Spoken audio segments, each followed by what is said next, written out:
What do we got? Get more. See, that's the thing. If this was my gym, I would have looked up and been like, Ronnie Coleman, keep going, dog. And I looked up and I was like, whoa, that's a pretty cool painting of Tiger Woods. I was like, okay. Garage gym style, dumbbells, barbell. We got chest and biceps. We're gonna be starting with 2 presses. Third movement that we're doing for chest, compound set of flies, a barbell and dumbbell move, biceps, and then we're actually gonna be doing a body weight compound set for biceps as well, which is probably gonna be one of my favorite moves that we've done in a long time for biceps, because it's fun if you nail it down the right way. You're like, this is like the pull up of your biceps, so pretty cool. All right, so we got flat dumbbell press, starting our chest workout out. I'm doing like a controlled 4-second negative with a 2-second pause in the stretch, and that's just rough. I want to keep it as long as possible, explode up when I feel like I might be losing tension, and just pay attention to, I want to pause on the stretch.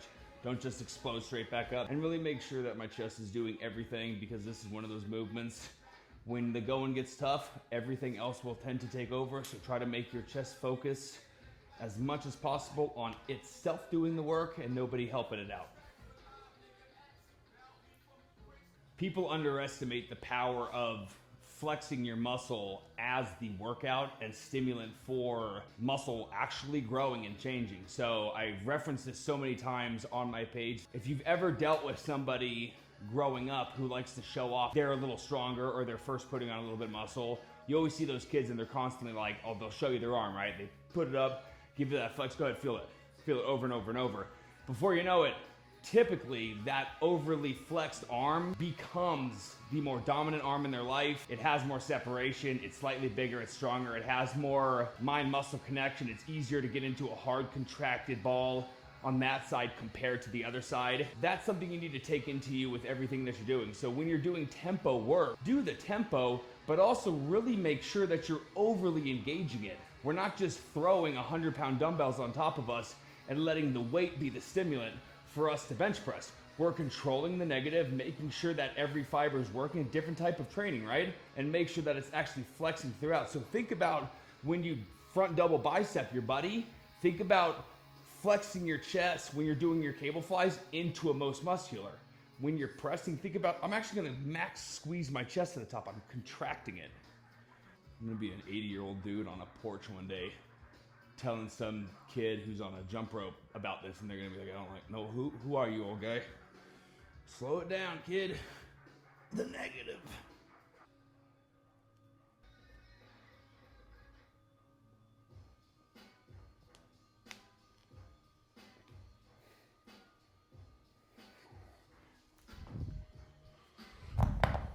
All right, so we got our second movement, barbell floor press. Keep our back nice and flat, legs out nice and straight. We don't want them up next to us so we can kind of push into the ground and get that help. Fully isolate the back and make sure that we're getting all the work in the upper body and not getting our lower body engaging in it. So what we're gonna be doing here is letting our elbows actually come all the way down. Although we're gonna let our elbows touch, I want us to remain braced in that position and activated. It's kind of like when people go to the bottom of a squat and they just sit there. It's like, well, yeah, you're at the bottom of a squat and you're pausing, but it's like that structure is just like, all that weight's on your joints. It's not really on your muscle being stretched and activated. So when we are at the bottom and our elbows are touching the ground, I want us to keep it braced. So while we're lengthened and touching, it's still activated.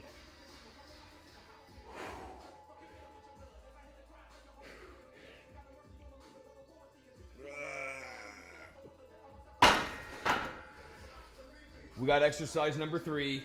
It's a giant set of a steep incline, normal incline, and a slight incline of a dumbbell fly with a slight variation every time we drop the bench. So at our steep incline, we're gonna be bringing our thumbs together at the top, opening it up palm, thumbs, drop it down 1. Then we're gonna go knuckles out, knuckles straight up, drop it down 1 more to the slight, and then we're gonna go knuckles out, pinkies out the top.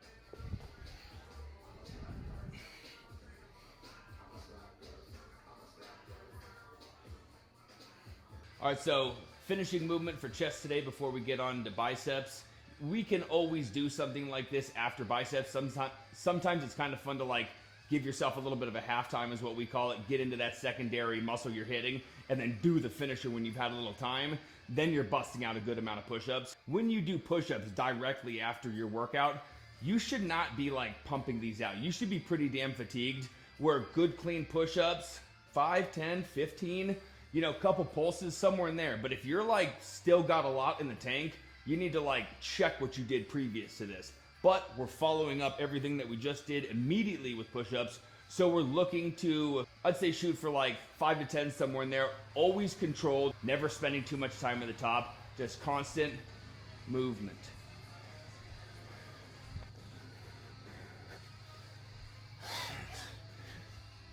One more each. Ooh, it's easy. Yeah, tuck them in.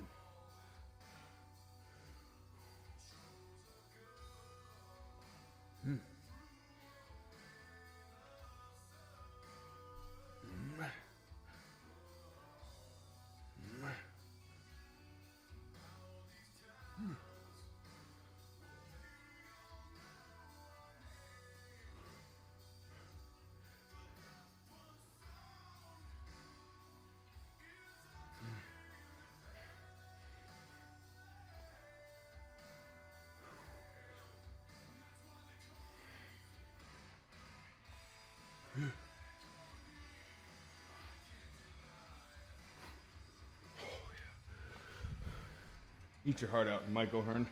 All right, so we just got done with chest and biceps, mainly dumbbell, a little bit of barbell, and some body weight stuff. If you like this style of bicep training, we got plenty of other bicep style training and bicep informational videos on the YouTube, so go check it out.